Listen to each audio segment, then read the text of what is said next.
This is Ryan with First Pitch. Why am I so big on total cost of ownership? Let's talk about it.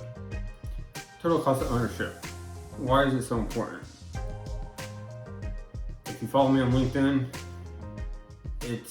I'll probably post about it 2 to 3 times a week.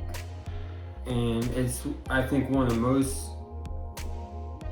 underrated strategies out there, methodologies that are out there. And it's more of a methodology because depending on what business you talk about it, they might define it a little bit differently or see it in different ways. It's a very broad term. So the reason why I personally like total cost of ownership is when you look at the tree of total cost of ownership, it branches out into consumer experience, it branches out into customer experience, it branches out into supplier experience. And then it also branches out into the support around whatever you're buying, the product or service.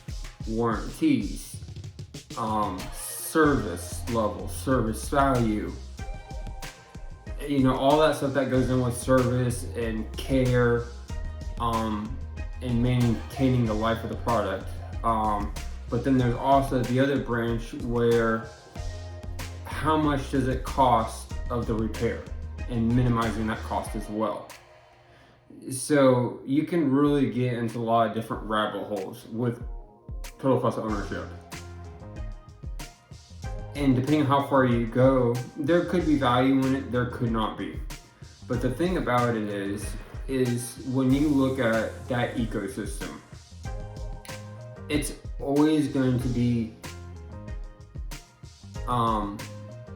more expensive than the cost of whatever you're buying for any major deal. When you're talking about forklifts, when you're talking about trailers, tires, MHE products, household appliances, any of those branches or any of those goods that you buy, it's going to have a huge weight to it. And it extends for the life of the product. So if you keep whatever for 5 years, what's the cost of it over 5 years? What's that experience like? How do you minimize or mitigate some of those costs? Those are the high level questions that answers and why total cost of ownership is so valuable. And why salespeople don't sell on it is beyond me. As a purchasing guy or a buyer, or whatever you'll call it, category manager, it's something that I always had to bring to the table. The salesperson wasn't proactive and brought at the table, which kind of baffled me. And likewise, there's a lot of buyers, a lot of us that overlook it. They look at the purchase price because they don't understand, or after they make the transaction, they lose sight of all the cost after that.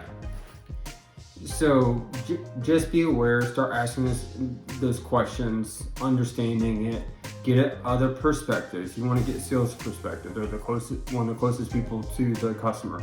You want to get operations perspective. How efficient is in operations for that product or service for them to use or operate. If there's a product line, you might want to ask them. Leadership, you might want to ask them.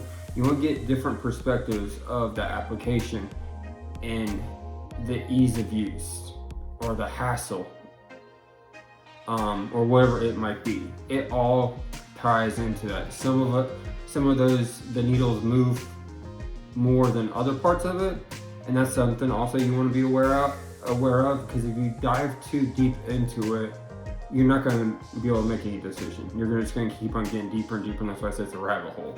So you're going to want to understand I would say it should be under 10 elements or less, probably less. I always looked at the top 5 personally. And they're the highest needle movers, and that's what I focused on. And then after that, some of the underlying current stuff, I'll work through that and keep things in context. So that's why. That's a really winded answer. It is a very complicated answer. It's something that we lose sight on, which behooves me concerning how big it is. It is the elephant in the room. It's almost like the invisible elephant to a lot of the degrees. But anyway, that's total cost of ownership. That's what I gotta say today. I'm gonna post a lot more about it. Obviously, as a consultant, I'll love to come in and help you on that, and at least give you one perspective of how total cost of ownership works, or how I see it at least. It has a direct line to the P&L, especially for direct materials. You can tie it a lot of times to the P&L with indirect. It's not as direct, but I've tied it into it before. It is possible. It's just where to look, or if you have the data.